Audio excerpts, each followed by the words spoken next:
Hello all, welcome to toppers world. ഇന്ന് നമ്മൾ നോക്കാൻ പോകുന്നത് 6ാം ക്ലാസ്സിൻ്റെ സാമൂഹ്യശാസ്ത്രമാണ്. ഭാഗം 2 പാഠപുസ്തകം. സാമൂഹ്യശാസ്ത്രത്തിലെ അവസാനത്തെ ചാപ്റ്ററാണ് ജപ്പാൻ ചരിത്രവും വർത്തമാനവും. ഈ പാഠത്തിലെ മുഴുവൻ ആക്ടിവിറ്റീസും അതുപോലെ തന്നെ വരുന്ന ചോദ്യോത്തരങ്ങൾ, പാഠത്തിൻ്റെ മുഴുവൻ എക്സ്പ്ലനേഷൻ, വിശദീകരണവും നമ്മളിതിൽ ഉൾപ്പെടുത്തിയിട്ടുണ്ട്. അപ്പോൾ എല്ലാ കൂട്ടുകാർക്കും ക്ലാസ്സിലേക്ക് സ്വാഗതം. ക്ലാസ് തുടങ്ങുന്നതിന് മുമ്പ് നമ്മുടെ ചാനൽ ആദ്യമായി കാണുന്നവരുണ്ടെങ്കിൽ ഒന്ന് സബ്സ്ക്രൈബ് ചെയ്ത് സപ്പോർട്ട് ചെയ്യുക. അതുപോലെ തന്നെ ഈ ക്ലാസ് നിങ്ങൾക്ക് ഉപകാരപ്പെട്ടു എന്ന് തോന്നുകയാണെങ്കിൽ ലൈക്ക് ചെയ്യാൻ മറക്കരുത്. ജപ്പാൻ ചരിത്രവും വർത്തമാനവും നമുക്ക് നോക്കിയാലോ. ജപ്പാൻ ചരിത്രവും വർത്തമാനവും. അപ്പം ജപ്പാനെ കുറിച്ച് നിങ്ങൾ എല്ലാവരും കേട്ടിട്ടുണ്ടാവും അല്ലേ? അപ്പം നമുക്ക് നോക്കാം എന്താണ് പറയുന്നത് എന്നുള്ളത്. അപ്പം ഇവിടെ ആദ്യം തന്നെ നിങ്ങൾക്ക് വായിക്കാനുള്ള ഒരു കാര്യമാണ് തന്നിരിക്കുന്നത്. അത് നിങ്ങൾ വായിക്കണം. എന്താണെന്ന് ഞാൻ വായിക്കുന്നില്ല, നിങ്ങൾക്ക് വായിക്കാനുള്ളതാണ്. 1945 ഓഗസ്റ്റ് 6 എന്തോ ഇവിടെ നടന്നിട്ടുണ്ട് നമ്മുടെ ജപ്പാനിൽ. എന്തായിരുന്നു എന്നുള്ളത് നിങ്ങൾ ജസ്റ്റ് ഒന്ന് വായിക്കുക. നിങ്ങൾ ഹിരോഷിമ, നാഗസാക്കി എന്നൊക്കെ കേട്ടിട്ടുണ്ടാവുമല്ലോ. അതിനെക്കുറിച്ച് തന്നെയാണ്. ആ വിശദീകരണം നിങ്ങൾ വായിച്ചോളൂ. അതിനെ തുടർന്നുള്ളത് ഞാൻ വായിക്കാം. ഇന്നും പ്രത്യാശയുടെ പ്രതീകമായി എത്തുന്ന കടലാസ് കൊക്കുകൾക്ക് സഡാക്കോ സസാക്കിയുടെ വേദനയുണ്ട്, പ്രതീക്ഷയുണ്ട്, അതിനൊപ്പം സമാധാനത്തിനു വേണ്ടിയുള്ള പുഞ്ചിരിയുമുണ്ട്. അപ്പൊ അത് വായിച്ച കൂട്ടുകാർക്ക് മനസ്സിലാകും ആരാണ് ഈ സഡാക്കോ സസാക്കി, എന്താണ് സമാധാനത്തിന്റെ പ്രതീകം എന്നുള്ളതൊക്കെ അല്ലേ. അപ്പൊ നമുക്ക് നോക്കാം. ലോക ജനതയെ ഞെട്ടിച്ച സംഭവമായിരുന്നു 1945 ഓഗസ്റ്റ് 6 ജപ്പാനിലെ ഹിരോഷിമയിലും ഓഗസ്റ്റ് 9 നാഗസാക്കിയിലും അമേരിക്ക അണുബോംബ് വർഷിച്ചത്. അപ്പോൾ 2ാം ലോക മഹായുദ്ധം നടക്കുന്ന കാലഘട്ടമാണ്. 2ാം ലോക മഹായുദ്ധം അവസാനിച്ചത് 1945 നിങ്ങൾ തുടർന്ന് വരുന്ന ക്ലാസ്സുകളിലൊക്കെ നിങ്ങൾ പഠിക്കും ലോക മഹായുദ്ധങ്ങളെ കുറിച്ച്. അപ്പോൾ 1945 2ാം ലോക മഹായുദ്ധം അവസാനിക്കുന്നത്. 2ാം ലോക മഹായുദ്ധത്തിൽ ജപ്പാനും പങ്കെടുക്കുന്നുണ്ട് കേട്ടോ. അപ്പോൾ ജപ്പാനെ പരാജയപ്പെടുത്താൻ വേണ്ടി അമേരിക്ക കണ്ടുപിടിച്ചതായിരുന്നു ഈ അണുബോംബ് ഇടാന്നുള്ള ഒരു സംഭവം. അപ്പൊ അങ്ങനെ ജപ്പാനെ പരാജയപ്പെടുത്താൻ വേണ്ടി ജപ്പാനിലെ ഹിരോഷിമയിലും അതുപോലെ നാഗസാക്കിയിലും അമേരിക്ക അണുബോംബ് വർഷിച്ചു. അങ്ങനെ ഇതിന്റെ പ്രത്യാഘാതങ്ങൾ ഇന്നും ജപ്പാൻ ജനത അനുഭവിച്ചു വരുന്നുണ്ട് അല്ലേ. അവിടെ ജനിക്കുന്ന കുട്ടികൾക്ക് ഓരോ അംഗവൈകല്യങ്ങൾ, അങ്ങനെ ഒരുപാട് പ്രശ്നങ്ങൾ ഇന്നും അവിടുത്തെ ആളുകൾ അനുഭവിക്കുന്നുണ്ട്. ബോംബാക്രമണത്തിൽ നിശേഷം തകർന്നടിഞ്ഞ ജപ്പാൻ അതിവേഗം ഉയർത്തെണീറ്റ് ഇന്ന് ലോകത്തെ വികസിത രാജ്യങ്ങളിൽ ഒന്നായി തലയുയർത്തി നിൽക്കുന്നുണ്ട്. ജപ്പാന്റെ ചരിത്രം അറിയാൻ നിങ്ങൾക്കും താല്പര്യമില്ലേ? നമുക്ക് അന്വേഷിക്കാം. കിഴക്കൻ ഏഷ്യയിലെ പസഫിക് തീരത്തുള്ള ഒരു ദ്വീപ് സമൂഹമാണ് ജപ്പാൻ. അപ്പൊ ജപ്പാൻ എവിടെയുള്ളതാ? കിഴക്കൻ ഏഷ്യയിലെ, ഏഷ്യൻ രാജ്യം തന്നെയാണ്. അപ്പൊ കിഴക്കൻ ഏഷ്യയിലെ പസഫിക്കിന്റെ തീരത്തുള്ള ഒരു ദ്വീപ് സമൂഹമാണ് ജപ്പാൻ. ആയിരക്കണക്കിന് ദ്വീപുകളാണ് ജപ്പാനിലുള്ളത്. ഇനി ഭൂപടം 12.1 ജപ്പാന്റെ സ്ഥാനം നിരീക്ഷിക്കൂ. പ്രധാന ദ്വീപുകൾ കണ്ടെത്തി എഴുതൂ. അപ്പൊ നോക്കൂ, ജപ്പാനില് നമുക്ക് ലോക ഭൂപടത്തിൽ ജപ്പാൻ ഹൊക്കൈഡോ, ഹോൺഷു, ഷിക്കോഗു, ക്യൂഷു പറഞ്ഞിട്ട് ദ്വീപുകളുണ്ട്. പേരുകളൊന്നും എടുത്ത് എഴുതാം കേട്ടോ. ഷിക്കോഗു, ഹോൺഷു, ക്യൂഷു. ഓക്കെ. ഈ 4 പ്രധാന ദ്വീപുകളിലായാണ് ജപ്പാൻ ജനതയിൽ ഭൂരിഭാഗവും അധിവസിക്കുന്നത്. വിശാലമായ കടൽ തീരങ്ങൾ, ഉയർന്ന മലനിരകൾ, പർവ്വതങ്ങൾ എന്നിവ ജപ്പാന്റെ ഭൂപ്രകൃതിയുടെ സവിശേഷതയാണ്. നിരന്തരം ഭൂകമ്പങ്ങളും അഗ്നിപർവ്വത സ്ഫോടനങ്ങളും അഭിമുഖീകരിക്കുന്ന രാജ്യമാണ് ജപ്പാൻ. അപ്പൊ ഇടയ്ക്കിടയ്ക്ക് അവിടെ ഭൂകമ്പം ഉണ്ടാവും, അഗ്നിപർവ്വത സ്ഫോടനങ്ങൾ, വോൾക്കാനോ പൊട്ടിത്തെറിക്കൊക്കെ ഉണ്ടാവും കേട്ടോ. അവിടുത്തെ നദികളൊക്കെ പൊതുവെ കുത്തനെ ഒഴുകുന്നതാണ്, മേലെന്ന് നേരെ താഴോട്ട് പതിക്കുന്നതാണ്, വേഗത വളരെ കൂടുതലാണ്. അപ്പൊ ജപ്പാനിലെ നീളം കൂടിയ നദി ഏതാ? ഷിനാനോ ആണ് കേട്ടോ. ഷിനാനോ, ഇതാണ് ഷിനാനോ നദി. ജപ്പാനിലെ അഗ്നിപർവ്വതം പൊട്ടുന്ന ചിത്രങ്ങൾ. ലോകഭൂപടം നിരീക്ഷിച്ച് ജപ്പാന്റെ അയൽ രാജ്യങ്ങൾ കണ്ടെത്തി എഴുതൂന്ന് പറഞ്ഞിട്ട് നിങ്ങൾ ലോകഭൂപടം നിരീക്ഷിച്ചോളൂ. ഇവിടെ ഞാൻ തരാം. ഉത്തര കൊറിയ, ദക്ഷിണ കൊറിയ, ചൈന, തായ്വാൻ, ഫിലിപ്പീൻസ് ഒക്കെ നമ്മുടെ ജപ്പാന്റെ അയൽ രാജ്യങ്ങളാണ്. റഷ്യ ഉണ്ട് കേട്ടോ. ഇനി ജപ്പാന്റെ ചരിത്രമാണ്. ജപ്പാന്റെ അയൽ രാജ്യങ്ങളായ ചൈനയും കൊറിയയും പ്രാചീന കാലം മുതൽ അവിടുത്തെ സംസ്കാരത്തിൽ സ്വാധീനം ചെലുത്തിയിരുന്നു. ചൈനീസ് എഴുത്തു സമ്പ്രദായവും തത്വചിന്തയും സാഹിത്യവും കൊറിയയിലൂടെയാണ് ജപ്പാനിലെത്തിയത്. ജപ്പാനിൽ ബുദ്ധമതം പ്രചരിച്ചതും ഇത്തരത്തിലാണ്. അപ്പോൾ ജപ്പാനിൽ ബുദ്ധമതം വളരെ ഇമ്പോർട്ടൻ്റ് ആണ്. ബുദ്ധ പ്രതിമയൊക്കെ നമുക്ക് അവിടെ കാണാം.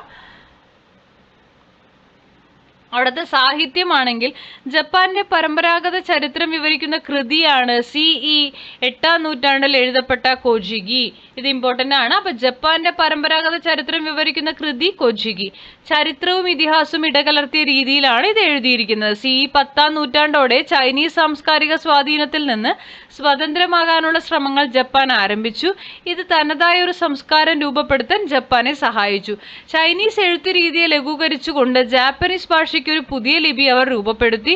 കഥകളും കവിതകളുമായി നിരവധി സാഹിത്യകൃതികൾ ജാപ്പനീസ് ഭാഷയിൽ എഴുതപ്പെട്ടു. കൊട്ടാരം എഴുത്തുകാരിയായിരുന്ന മുറാസാക്കി ഷിക്കുബു എഴുതിയ ജെൻജിയുടെ കഥ ഇവയിൽ ഏറെ പ്രസിദ്ധമാണ്. അപ്പോൾ ആരാണ് ജെൻജിയുടെ കഥ എഴുതിയത്? മുറാസാക്കി ഷിക്കുബു ആണ് കേട്ടോ ജെൻജിയുടെ കഥ, ദ ടെയിൽ ഓഫ് ജെൻജി. ഇനി അവിടുത്തെ ഷിൻഡോയിസം, അവിടുത്തെ മതമാണ് ഷിൻഡോയിസം. ജപ്പാനിലെ പരമ്പരാഗത മതവിശ്വാസം ഷിൻഡോയിസം ആണ്. ദൈവത്തിന്റെ പാത എന്നാണ് ഷിൻഡോ എന്ന വാക്കിനർത്ഥം. ആരാധനാമൂർത്തികളെ പൊതുവെ കാമി എന്നാണ് വിളിച്ചിരുന്നത്. സൂര്യദേവതയായ അമദരേസു ആയിരുന്നു ഇതിൽ പ്രധാനം. സൂര്യദേവതയുടെ പിൻഗാമിയായാണ് ചക്രവർത്തിമാരെ കരുതിപ്പോന്നിരുന്നത്. ഷിൻഡോയിസത്തിന്റെ തലവന്മാരായിരുന്നു ഈ ചക്രവർത്തിമാർ. അപ്പൊ ഈ ഷിൻഡോയിസം ഒന്ന് നേരെ വായിച്ചു വെക്കുക കേട്ടോ. അടുത്തത് അവിടുത്തെ ഭക്ഷണം. പ്രാചീന കാലം മുതൽ അരിയായിരുന്നു ജപ്പാൻകാരുടെ പ്രധാന ഭക്ഷണം. വേവിച്ച് കഴിച്ചിരുന്ന ഈ ഭക്ഷണത്തെ ഗൊഹൻ എന്ന് വിളിച്ചു. അരി തന്നെയാണ് വേവിച്ച് കഴിച്ച ഗൊഹൻ ആവത്. ചെറുധാന്യങ്ങളും അവർ ഉപയോഗിച്ചിരുന്നു. പോഷകാഹാരം എന്ന നിലയ്ക്ക് മത്സ്യം ഭക്ഷണത്തിന്റെ ഭാഗമായിരുന്നു. അസംസ്കൃത മത്സ്യ വിഭവമായ സുഷി ഇന്ന് ലോകമെമ്പാടും അറിയപ്പെടുന്ന ജനപ്രിയ ജാപ്പനീസ് വിഭവമാണ്. അസംസ്കൃത മത്സ്യ വിഭവമാണ് കേട്ടോ സുഷി. ഇതായിരിക്കും ഈ ചിത്രത്തിൽ കാണുന്നതായിരിക്കും. ഞാനത് കഴിച്ചിട്ടില്ല, കണ്ടിട്ടുമില്ല, അതുകൊണ്ട് ഇതാവാം സുഷി. ഇന്ന് ലോകമെമ്പാടും അറിയപ്പെടുന്ന ഒരു വിഭവമാണത്. ചൈനീസ് സ്വാധീനത്തിന്റെ ഫലമായി ന്യൂഡിൽസും അവരുടെ ഭക്ഷണത്തിന്റെ ഭാഗമായി. വസ്ത്രമാണ് അടുത്തത്. ജാപ്പാനിലെ പരമ്പരാഗത വസ്ത്രമാണ് കിമോണോ. രാജസദസ്സുകളിലാണ് ഇത് പ്രധാനമായും ഉപയോഗിച്ചിരുന്നത്. സ്ത്രീകളും പുരുഷന്മാരും കിമോണോ എന്ന വസ്ത്രം ഉപയോഗിച്ചിരുന്നു. ചൈനക്കാർക്കിടയിൽ പ്രചാരത്തിലുണ്ടായിരുന്ന നീളൻ വസ്ത്രങ്ങൾക്ക് സമാനമായിരുന്നു ഇത്. ഇനി നമുക്ക് ഈ വർക്ക്ഷീറ്റ് ഒന്ന് പൂർത്തിയാക്കാം. അവിടുത്തെ സാഹിത്യം ഏതൊക്കെയാണ്? കൊജിഗി, ജെൻജിയുടെ കഥ. പരമ്പരാഗത മതവിശ്വാസം ഷിൻഡോയിസം. ഭക്ഷണം ഏതൊക്കെയാ? ഗൊഹൻ. വസ്ത്രം കിമോണോ. ഇനി ഷോഗൺ ഭരണം. ഷോഗൺ കാലങ്ങളായി ചക്രവർത്തിമാരാണ് ജപ്പാൻ ഭരിച്ചിരുന്നത്. എന്നാൽ 12-ാം നൂറ്റാണ്ടോടെ രാജ്യത്തിന്റെ ഭരണം ചക്രവർത്തിമാരിൽ നിന്ന് ഷോഗൺമാർ എന്നറിയപ്പെടുന്ന സൈനിക മേധാവികളുടെ കൈകളിൽ എത്തിച്ചേർന്നു. നാമമാത്ര ഭരണാധികാരിയായി തീർന്ന ചക്രവർത്തിയുടെ പേരിൽ ഷോഗൺമാർ ഭരണം നടത്തി. ഈ ഭരണത്തിന് കീഴിൽ ജപ്പാനെ 250-ലധികം പ്രാദേശിക മേഖലകളായി വിഭജിച്ചു. അവയുടെ നിയന്ത്രണം ഡെയ്മിയോ എന്ന് വിളിക്കപ്പെടുന്ന പ്രഭുക്കളുടെ ഭരണത്തിന് കീഴിലാക്കി. ഭരണത്തിൽ സ്വാധീനമുണ്ടായിരുന്ന യോദ്ധാക്കളുടെ വിഭാഗമായിരുന്നു സമുറായികൾ. ഇവർ ഷോഗൺമാരെയും ഡെയ്മിയോമാരെയും സേവിച്ചിരുന്നു. 19-ാം നൂറ്റാണ്ടിൽ നടന്ന മെയ്ജി പുനഃസ്ഥാപനം ഷോഗൺ ഭരണം ജപ്പാനിൽ അവസാനിക്കുന്നതിന് കാരണമായി. അപ്പൊ മെയ്ജി പുനഃസ്ഥാപനം കാരണം ഷോഗൺ ഭരണം അവസാനിച്ചു. എന്താണ് ഡെയ്മിയോകൾ എന്ന് ഇവിടെ എഴുതിയിട്ടുണ്ട്. ജപ്പാനിലെ ഫ്യൂഡൽ പ്രഭുക്കന്മാരാണ് ഡെയ്മിയോകൾ. 12-ാം നൂറ്റാണ്ട് മുതൽ 19-ാം നൂറ്റാണ്ട് വരെ ജപ്പാനിലെ പ്രവിശ്യകളെ നിയന്ത്രിച്ചിരുന്നത് ഇവരായിരുന്നു. ഇനി എങ്ങനെയാണ് മെയ്ജി പുനഃസ്ഥാപിക്കപ്പെട്ടത്? വിദേശികളുടെ ആധിപത്യത്തിൽ നിന്ന് രക്ഷപ്പെട്ട ഏഷ്യൻ രാജ്യമായിരുന്നു ജപ്പാൻ. പല രാജ്യങ്ങളും ജപ്പാനുമായി വ്യാപാരബന്ധം സ്ഥാപിക്കുന്നതിന് ശ്രമിച്ചു. അമേരിക്കക്കാരനായ കമോഡോർ മാത്യു പെറി 1853-ൽ ജപ്പാനിലെത്തുകയും അവരുമായി വ്യാപാരാനുമതി സാധ്യമാക്കുകയും ചെയ്തു. അപ്പോൾ പല രാജ്യങ്ങൾക്കും വ്യാപാരത്തിന് അനുമതി കിട്ടാണ്ട് വന്നപ്പോൾ 1853-ൽ അമേരിക്കനായിട്ടുള്ള കമോഡോർ മാത്യു പെറി എത്തി ജപ്പാനിൽ. അങ്ങനെ വ്യാപാരത്തിനുള്ള അനുമതി എങ്ങനെയൊക്കെയോ നേടിയെടുത്തു. അയാൾ വന്നതോട് കൂടിയിട്ട് ജപ്പാൻ ചരിത്രം മാറി എന്ന് വേണമെങ്കിൽ പറയാം. 1868-ൽ നടന്ന ഒരു നീക്കത്തിലൂടെ ഷോഗൺമാർ അധികാരത്തിൽ നിന്ന് ബലമായി പുറത്താക്കപ്പെടുകയും ചക്രവർത്തി സുപ്രധാന അധികാര കേന്ദ്രമായി തിരിച്ചു വരികയും ചെയ്തു. എദോ നഗരത്തെ തലസ്ഥാനമായി പ്രഖ്യാപിച്ചു. പിന്നീട് അതിനെ ടോക്കിയോ എന്ന് പുനർനാമകരണം ചെയ്തു. അപ്പൊ ഇപ്പോഴത്തെ ജപ്പാന്റെ തലസ്ഥാനം, ക്യാപിറ്റൽ ഓഫ് ജപ്പാൻ ടോക്കിയോ ആണ് കേട്ടോ. അപ്പൊ അത് ആദ്യം ഏത് പേരിലാണ് ടോക്കിയോ അറിയപ്പെട്ടത്? എദോ എന്നറിയപ്പെട്ടത് ടോക്കിയോ ആണ് കേട്ടോ. പിന്നീട് ഇത് മെയ്ജി പുനഃസ്ഥാപനം എന്ന് അറിയപ്പെടുന്നു. ഇനി ഭരണത്തിൽ എന്താ മാറ്റം ഉണ്ടായത്? ഫുക്കോക്കോ ക്യോഗി സമ്പന്നമായ രാജ്യം, ശക്തമായ സൈന്യം എന്ന ആശയത്തിന് ഊന്നൽ നൽകിക്കൊണ്ടുള്ള പുതിയ നയത്തിന് മേജി ഗവൺമെന്റ് തുടക്കം കുറിച്ചു. രാജ്യത്തെ ശക്തിപ്പെടുത്താനായി മേജി ഗവൺമെന്റ് പുതിയ ഭരണ സമ്പ്രദായം നടപ്പിലാക്കി. സൈന്യത്തെയും ഉദ്യോഗസ്ഥരെയും ചക്രവർത്തിയുടെ നേരിട്ടുള്ള നിയന്ത്രണത്തിന് കീഴിലാക്കി. 20 വയസ്സ് തികഞ്ഞ എല്ലാ യുവാക്കൾക്കും നിശ്ചിത കാലയളവ് സൈനിക സേവനം നിർബന്ധമാക്കി.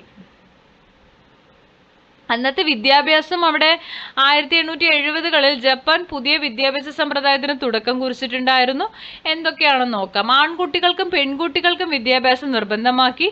പാശ്ചാത്യ മാതൃകകൾ അടിസ്ഥാനമാക്കിയുള്ള പാഠ്യപദ്ധതി രൂപപ്പെടുത്തി. അമേരിക്കൻ മോഡല്, വിദേശ മോഡലൊക്കെ കേട്ടോ. രാജ്യത്തോടുള്ള കൂറിനും ജാപ്പനീസ് ചരിത്രത്തെക്കുറിച്ചുള്ള പഠനത്തിനും ഊന്നൽ നൽകി. കുട്ടികൾ മാതാപിതാക്കളെ ബഹുമാനിക്കുന്നതിനും രാജ്യത്തോട് വിശ്വസ്തരായിരിക്കുന്നതിനും പാഠപുസ്തകങ്ങൾ പ്രാധാന്യം നൽകി. ഇനി ജപ്പാനിൽ സാമ്പത്തികമായിട്ട് ഫിനാൻഷ്യലി എന്തൊക്കെ മാറ്റങ്ങളാണെന്ന് നോക്കാം. മേജി പരിഷ്കാരങ്ങളിലെ മറ്റൊരു പ്രധാന ഘടകമായിരുന്നു സമ്പദ് വ്യവസ്ഥയുടെ ആധുനികവൽക്കരണം. അപ്പൊ സാമ്പത്തിക പുരോഗതിക്ക് ഇടയാക്കിയ ഘടകങ്ങൾ നോക്കൂ. 1870-72 ടോക്കിയോയ്ക്കും യൊക്കോഹാമ തുറമുഖത്തിനും ഇടയിൽ ജപ്പാനിലെ ആദ്യത്തെ റെയിൽവേ പാത. തുണിനെയ്ത്തു യന്ത്രങ്ങൾ യൂറോപ്പിൽ നിന്ന് ഇറക്കുമതി ചെയ്തു. തൊഴിലാളികളെ പരിശീലിപ്പിക്കുന്നതിന് വിദേശ സാങ്കേതിക വിദഗ്ധരെ നിയോഗിച്ചു. ജപ്പാനിലെ വിദ്യാർത്ഥികളെ വിദേശത്തേക്ക് അയച്ചു പഠിപ്പിച്ചു. ഇതൊക്കെ സാമ്പത്തിക പുരോഗതിക്ക് വേണ്ടി ചെയ്ത കാര്യങ്ങളാണ്. ആധുനികവൽക്കരണത്തിന്റെ ഭാഗമായി നിരവധി വ്യവസായങ്ങൾ ജപ്പാനിൽ ആരംഭിച്ചു. 5 പേരിൽ താഴെ മാത്രം പണിയെടുത്തിരുന്ന ചെറു തൊഴിൽശാലകൾ മുതൽ 100 കണക്കിന് തൊഴിലാളികളെ പണിയെടുപ്പിച്ചിരുന്ന വൻ വ്യവസായശാലകൾ വരെ ജപ്പാൻ സ്ഥാപിക്കപ്പെട്ടു. അങ്ങനെ ഒരു ആധുനിക ദേശരാഷ്ട്രം രൂപീകരിക്കുന്നതിൽ ജപ്പാൻ വിജയിച്ചു. ഇനി നിങ്ങൾക്കൊരു ചുമർ പത്രിക ഉണ്ട്. ഇപ്പൊ ഇത്രയും പറഞ്ഞ കാര്യങ്ങൾ നിങ്ങൾ എന്ത് ചെയ്യുക, പോയിന്റ് ആയിട്ട് ചുമർ പത്രികയിൽ ആക്കുക കേട്ടോ. അടുത്തത് ജപ്പാന്റെ സാമ്രാജ്യ രൂപീകരണ ശ്രമങ്ങളാണ്. മേജി പുനഃസ്ഥാപനത്തോടെ രാഷ്ട്ര കേന്ദ്രീകൃതമായ ദേശീയത ജപ്പാനിൽ ഉയർന്നു വന്നു. അപ്പോൾ നമ്മുടെ രാജ്യം എന്നുള്ള ഒരു ചിന്തയാണ് ദേശീയത. തങ്ങളുടെ സാമ്രാജ്യം ചൈനയിലേക്കും മറ്റ് ഏഷ്യൻ പ്രദേശങ്ങളിലേക്കും വ്യാപിപ്പിക്കാൻ വേണ്ടി ജപ്പാൻ യുദ്ധങ്ങളിൽ ഏർപ്പെട്ടു. യുദ്ധം ചെയ്യാൻ തുടങ്ങി. നമ്മുടെ സാമ്രാജ്യം വികസിപ്പിക്കണമെങ്കിൽ യുദ്ധം ചെയ്ത് അയൽ രാജ്യത്തിനെ പിടിക്കണ്ടേ? അതിന് വേണ്ടിയിട്ട് അയൽ രാജ്യങ്ങളായ തായ്വാനെയും കൊറിയയും പിടിച്ചടക്കിക്കൊണ്ട് ഒരു കൊളോണിയൽ സാമ്രാജ്യം സ്ഥാപിച്ചു. തങ്ങളുടെ സംസ്കാരത്തിന്റെയും ആദർശങ്ങളുടെയും ഉറവിടമായ ചൈനയെയും യൂറോപ്യൻ ശക്തിയായ റഷ്യയെയും ചെറു രാജ്യമായ ജപ്പാൻ പരാജയപ്പെടുത്തി. സാമ്രാജ്യ രൂപീകരണത്തിനായുള്ള അവരുടെ തുടർന്നുള്ള ശ്രമങ്ങൾ കൂടുതൽ യുദ്ധങ്ങളിലേക്ക് നയിച്ചു. 2ാം ലോക യുദ്ധകാലത്ത് ജപ്പാൻ അമേരിക്കയുടെ പേൾ ഹാർബർ ആക്രമിച്ചു. ഞാൻ നേരത്തെ നമ്മുടെ പാഠത്തിന്റെ തുടക്കത്തിൽ പറഞ്ഞിട്ടുണ്ടായിരുന്നു, ഇത് 2ാം ലോക മഹായുദ്ധത്തിന്റെ ഫലമായാണ് അണുബോംബ് വർഷണം നടക്കുന്നത്. അപ്പൊ അത് വെറും ഒരു റീസൺ അല്ല. ജപ്പാൻ വെറുതെ ഇരുന്നില്ല. ജപ്പാൻ മിണ്ടാതിരുന്നിരുന്നെങ്കിൽ ഈ ഒരു അണുബോംബ് വർഷണം ഉണ്ടാവില്ലായിരുന്നു. ജപ്പാൻ എന്ത് ചെയ്തിട്ടുണ്ട്? 2ാം ലോക മഹായുദ്ധത്തിൽ പങ്കെടുക്കുകയും ചെയ്തു. അമേരിക്കയുടെ പേൾ ഹാർബർ ആക്രമിച്ചു. വെറുതെ ഇരുന്ന അമേരിക്കനെ നോണ്ടി വിളിച്ചു ഇവര് പോയിട്ട്. ഓക്കെ, അപ്പൊ അമേരിക്ക മിണ്ടാതിരിക്കുവോ? അമേരിക്കയുടെ ഹാർബർ ആക്രമിച്ചു. അങ്ങനെ അമേരിക്കയ്ക്ക് അവരോട് പ്രതികാരമായില്ലേ? അപ്പൊ അമേരിക്ക ജപ്പാനിലെ ഹിരോഷിമയിലും നാഗസാക്കിയിലും എന്ത് ചെയ്തു? വന്ന് ബോംബിട്ടു. ഓക്കെ, അണുബോംബിന്റെ പ്രയോഗം ജപ്പാനിൽ അതിഭീകരമായ നാശനഷ്ടങ്ങളും കഷ്ടപ്പാടുകളും സൃഷ്ടിച്ചു. യുദ്ധാനന്തരം അമേരിക്കൻ അധിനിവേശത്തോടെ ജപ്പാന്റെ സൈന്യത്തെ പിരിച്ചുവിടുകയും ഒരു പുതിയ ഭരണഘടന നിലവിൽ വരികയും ചെയ്തു. സാമ്രാജ്യ രൂപീകരണത്തിനായി ജപ്പാൻ നടത്തിയ ശ്രമങ്ങൾ പട്ടികപ്പെടുത്തു. ഇത് എപ്രകാരമാണ് ജപ്പാന്റെ വളർച്ചയെ പ്രതികൂലമായി ബാധിച്ചതെന്ന് വിശകലനം ചെയ്തു. നമുക്കത് നോക്കിയാലോ. ജപ്പാന്റെ സാമ്രാജ്യ രൂപീകരണ ശ്രമങ്ങൾ മെയ്ജി പുനഃസ്ഥാപനത്തോടെ ആരംഭിച്ചു. അവർ ചൈനയിലേക്കും മറ്റ് ഏഷ്യൻ പ്രദേശങ്ങളിലേക്കും സാമ്രാജ്യം വ്യാപിപ്പിക്കാൻ യുദ്ധങ്ങളിൽ ഏർപ്പെട്ടു. തായ്വാനെയും കൊറിയയെയും പിടിച്ചടക്കി. ചൈനയെയും റഷ്യയും പരാജയപ്പെടുത്തി. ഈ ശ്രമങ്ങൾ 2ാം ലോക യുദ്ധകാലത്ത് അമേരിക്കയുടെ പേൾ ഹാർബർ ആക്രമണത്തിലേക്ക് നയിച്ചു. ഇത് അമേരിക്ക ഹിരോഷിമയിലും നാഗസാക്കിയിലും അണുബോംബുകൾ വർഷിക്കുന്നതിന് കാരണമായി. അണുബോംബ് പ്രയോഗം കനത്ത നാശനഷ്ടങ്ങൾ ഉണ്ടാക്കുകയും യുദ്ധാനന്തരം അമേരിക്കൻ അധിനിവേശത്തോടെ ജപ്പാന്റെ സൈന്യം പിരിച്ചുവിടപ്പെടുകയും പുതിയ ഭരണഘടന നിലവിൽ വരികയും ചെയ്തതോടെ ജപ്പാന്റെ വളർച്ചയെ പ്രതികൂലമായത് ബാധിച്ചു. നമ്മൾ നേരത്തെ വായിച്ച ഭാഗം തന്നെയാണ് ആൻസർ ആയിട്ട് എഴുതേണ്ടത്. 2ാം ലോകയുദ്ധത്തിൽ തകർന്നു വീണ ജപ്പാൻ അതിവേഗത്തിൽ പുരോഗതിയുടെ പാതയിലേക്ക് തിരിച്ചു വന്നു. അപ്പൊ തകർന്നെങ്കിലും അവര് വീണ്ടും പടുത്തുയർന്നേറ്റു, അങ്ങനെയൊക്കെ നമുക്ക് പറയാം അല്ലെ. ഈ പുനർനിർമ്മാണം യുദ്ധാനന്തര വിസ്മയം എന്ന് വിശേഷിപ്പിക്കപ്പെട്ടു. തലസ്ഥാനമായ ടോക്കിയോയിൽ 1964 ഒളിമ്പിക്സ് സംഘടിപ്പിച്ചത് ജപ്പാന്റെ മടങ്ങിവരവിന്റെ പ്രഖ്യാപനമായിരുന്നു. വ്യവസായ മേഖലയും വാണിജ്യ മേഖലയും അതിവേഗം വളർന്നു. ഇതേ കാലയളവിൽ തുടക്കം കുറിച്ച മണിക്കൂറിൽ 200 മൈൽ വേഗതയിൽ ഓടുന്ന ബുള്ളറ്റ് ട്രെയിൻ ശൃംഖല ജപ്പാന്റെ സാങ്കേതിക വൈദഗ്ധ്യത്തിന്റെ തെളിവാണ്. 1970കളോടെ ജപ്പാൻ ലോകത്തെ ഒരു പ്രധാന സാമ്പത്തിക ശക്തിയായി ഉയർന്നു വന്നു. രാഷ്ട്രീയവും സാങ്കേതികവുമായ കഴിവുകൾ പ്രയോജനപ്പെടുത്തി എങ്ങനെ ലോക സാമ്പത്തിക ശക്തികളിൽ ഒന്നായി മാറാമെന്നതിന്റെ നേർക്കാഴ്ച കൂടിയാണ് ജപ്പാൻ. അപ്പോൾ ജപ്പാൻ ഉയർന്നു വന്നത് വളരെ നഷ്ടങ്ങളിൽ നിന്നാണ് കേട്ടോ. അണുബോംബൊക്കെ വർഷിച്ച് ആകെ അവര് ഫിസിക്കലി എല്ലാ രീതിയിലും അവര് നാശനഷ്ടങ്ങൾ സഹിച്ചിരുന്ന ഒരു പീരീഡിൽ നിന്ന് അവര് ഉയർന്നു വന്ന ഒരു സാമ്പത്തിക ശക്തിയായി ഉയർന്നു വരികയും ചെയ്തു അല്ലേ. അപ്പൊ ഇത്രയാണ് നമ്മുടെ ജപ്പാന്റെ കഥ. അപ്പോൾ ക്ലാസ്സുകൾ ഇഷ്ടപ്പെട്ടെങ്കിൽ ലൈക്ക് ചെയ്യുക, ഷെയർ ചെയ്യുക, സബ്സ്ക്രൈബ് ചെയ്യുക. എന്തെങ്കിലും സംശയങ്ങളുണ്ടെങ്കിൽ കമന്റ് ബോക്സിൽ കൂടെ അറിയിക്കുക. നമ്മൾ അതിനൊക്കെ റിപ്ലൈ തരുന്നതായിരിക്കും. തുടർന്നും വാച്ച് ചെയ്യുക. ഇഷ്ടമായെങ്കിൽ ഒന്ന് ലൈക്ക് ചെയ്യുക കേട്ടോ. Thank you for watching.